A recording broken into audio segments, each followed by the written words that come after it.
నేను cameraman director ముగ్గురం కలిసి అగ్గించుకున్నాం. ఫోటో ఉంది, అప్లోడ్ చేస్తారు రిలీజ్ కాగానే. Yes, thank you so much. Thank you so much అందరికి. అండ్ నెక్స్ట్ లైలాది సాంగ్ అటక్ మటక్ రిలీజ్ కాబోతుంది. సో అది కూడా ఎంజాయ్ చేస్తారు అనుకుంటున్నాను. నేనే రాసిన ఆ పాట. నాలో లిరిసిస్ట్ని అయితే గుర్తించలేదు ఇన్ని క్వశ్చన్లలో. సో అందరికీ February 14th థియేటర్లో కలుద్దాం. See you. మరి కలుద్దాం అనే లోపు మనము ఎండ్ చేసేటప్పుడు ఒక అద్భుతమైన మూమెంట్ అయిపోతే బాగుంటుంది. భాను మాస్టర్, సో ఈ సినిమాకి single card Bhanu master. Yeah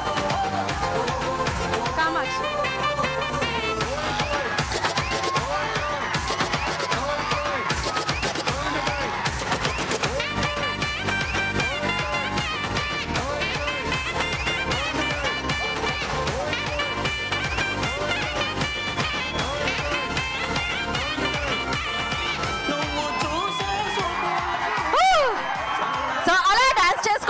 వెళ్దాం మనం ఇప్పుడు ప్రస్తుతానికి. దాని తర్వాత 9th pre release event, 14th Laila సినిమాని సెలబ్రేట్ చేసుకుందాం. Thank you so much. See you soon.